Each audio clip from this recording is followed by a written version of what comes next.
Hi there, it's Kevin with RogueDeckBuilder.com, here with an updated list after the ban of Smuggler's Copter for the green-black tokens.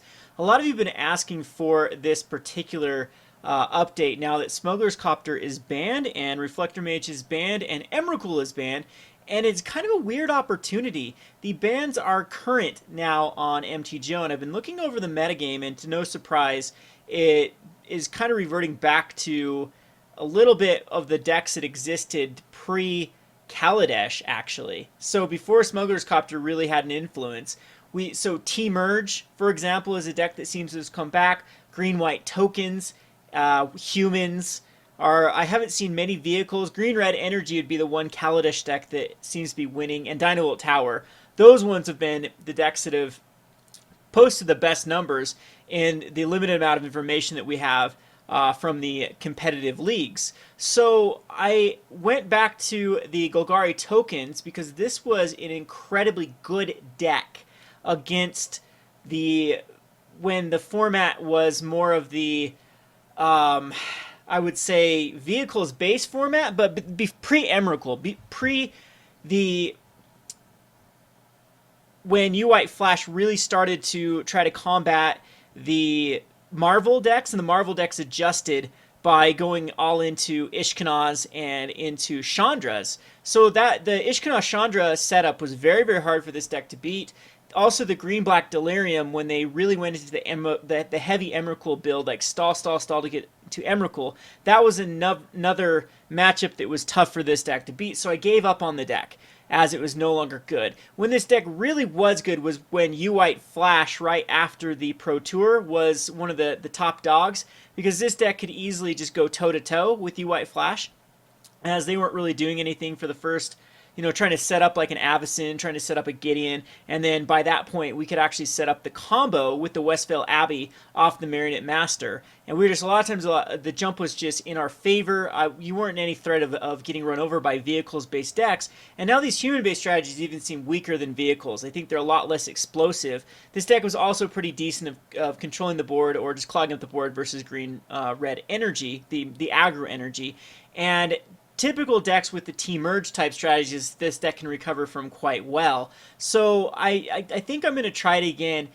There was a lot of decks that seemed to finish quite highly, a bunch of 5-0 finishes with just white-green tokens. And I think I'd build it differently. They're not using the Angel of Invention. They're just using Nissa, Gideon, and Avacyn, just a lot of good stuff of the white. So it's almost like white blue flash, but instead of blue, instead of going for Spellcore and Reflector Mage, they just adjusted and went for like Thalia, and Selva Spirit was still in it, but then Nissa to compensate for the loss of blue. So I think that is the perfect deck for this one to exploit, because we just do tokens better. The game is going to get clogged up, and between the Weaponcraft Enthusiast and the Catacomb Sifter, and then eventually the Marionette Master, I just think this deck does a lot better of clogging the board and then having that one-turn combo to just win.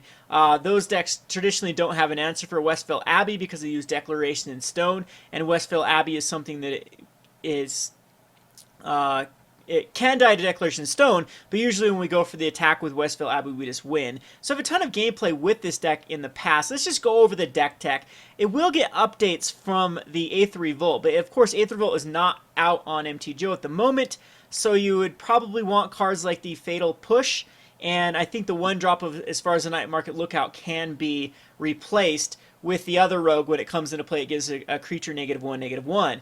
There is also the elf that puts +1/+1 counters on 2 creatures, and those can tap for mana. That absolutely wants to go in this deck. It'll probably take the replacement of Duskwatch Recruiter. So my first replacement was Smuggler's Copter was in this deck. It had great synergy with the Night Market Lookout and the Zulaport Cutthroat, as well as you could at least use one of the Weaponcraft Enthusiast tokens to crew it, or the Catacomb Sifter. So all of those made the Smuggler's Copter very good. Smuggler's Copter had some synergy in this deck, mainly in the form of Voldaren Pariah, but all in all, this Smuggler's Copter just helped fix our draws, and so every deck was running it. It just made our deck fair versus their decks, because one of the best ways to combat Smuggler's Copter was Smuggler's Copter, so I don't think there's a need for it. I think Night Market Lookout could be replaced. We could go into a heavier swamp build, or excuse me, forest build, and put just the 1/1 Death Toucher. I think that's fine. We could also put in the the 2/2 with Reach Snake over Duskwatch Recruiter or the Sylvan Advocate, but I really think the Duskwatch Recruiter has the most to gain because of the ability for this to flip and then have, like, even the Marionette Master cost 1 less is huge, or a Weaponcraft Enthusiast cost 1 less, meaning you can actually cast 2 cards in 1 turn, and it really just speeds up what our deck is trying to do. So I think Duskwatch is the best replacement for the Smuggler's Copter. Other than that, the deck is entirely the same. That it just ran 4 Smuggler's Copters and 1 Voldaren Pariah, and this was the list. The sideboard got a lot different because I was pretty much trying to combat Aetherworks Marvel, and I was never really successful. I had a couple Sigardas. Like, if you could hit a Sigarda on time, then the Emrakul couldn't take your turn, but you still had to deal with Emrakul, so I had ways to make them sack it, or I was using actually well, you usually don't want to even keep those in. I think that was one that the Delirium Sacrifice a Creature or Planeswalker card was the best way to combat it, and running a lot of like Transgress the Minds, Pick the Brains, and the Exile spell, the Lost Legacy. But I don't think that there's really a point to running Lost Legacy at the moment. There's not a lot of cards that I have to worry about too much. This deck does really good against coming back from board wipes. Lost Legacy was good in the past for getting rid of like Thing in the Ices versus those control decks that only ran Thing in the Ices, the win con, because if you could just get rid of their win con, then they can't win. And so the deck that was running, I think the Pro Tour winning deck was running like 2 Torrential Gearhulks, 4 Thing in the Ices, and then their the Manland, the Wandering Fumarole. So if you got rid of Thing in the Ice, then a Torrential Gearhulk's never going to get through a bunch of tokens, and neither is the Wandering Fumarole. It was really the Thing in the Ice to basically return back your board and then swing in a few turns and just get you down. So I'm not worried about that deck anymore. And so what we are going to do for the sideboard is we're going to kill Gideon. So 4 Ruinous Paths are in the sideboard. I do have 1 Lost Legacy still in the mix because there might be a deck or 2 where Lost Legacy will be relevant. This could easily be another Liliana, 2 Noxious Gearhulks, and 2 Kalitases. So between we can turn into kind of a control route with Grasp of Darkness, Ruinous Paths, and Kalitas.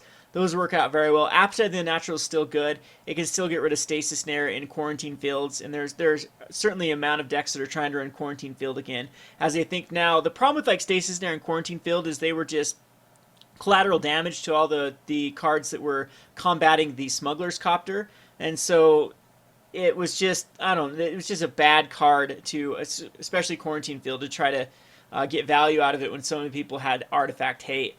So Appetite will still kill every now and again Aetherworks Marvel type decks that are really trying to go the value route. So in the past, I didn't care about killing a Marvel. I think that at this point you do need to kill an Aetherworks Marvel if there still are some decks going around. Speaking of which, the other deck that I think is well positioned is a deck that I was very successful with Aetherworks Marvel, which was the Aetherworks Angels, which I don't know if I'd make any changes to this deck, because instead of Emrakul, what it tried to do is it tried to get Gisela Bruna. I think I'd go up in the count of Nahiris and go up in the count of Chandras. I've made different versions of this deck.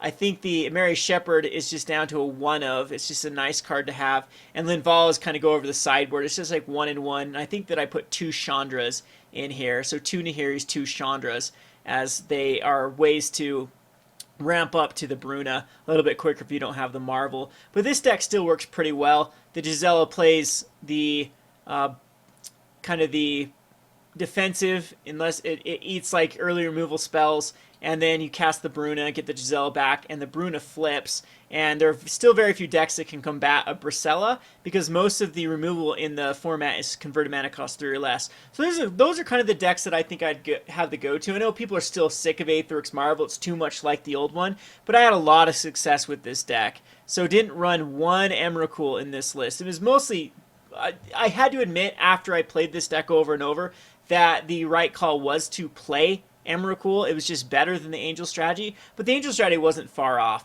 So that's a few things I'm working with. I'm going to go ahead and queue up some of the black-green tokens, see if we can take down a league, and then possibly tomorrow being Sunday, actually it's Sunday right now, it's way late at night, but I'm way too caffeinated to go to bed. I'm not going to do live stream, but tomorrow I might do live stream if I get some time, and we'll play these 2 decks, maybe mess around with a few other decks. Again, looking over the metagame, it looks like a lot of black-white tokens in the form of Gideon and Liliana, so either black-white control with like a token-based strategy.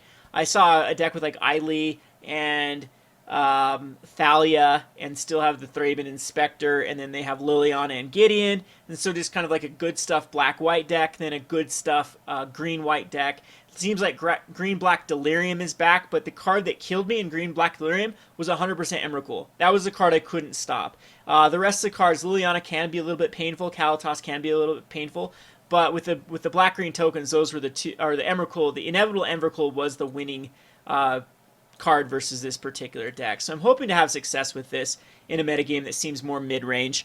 So we'll queue this up, see how it goes. This has been Kevin with RogueDeckBuilder.com. Deck list in the description. Thanks for watching.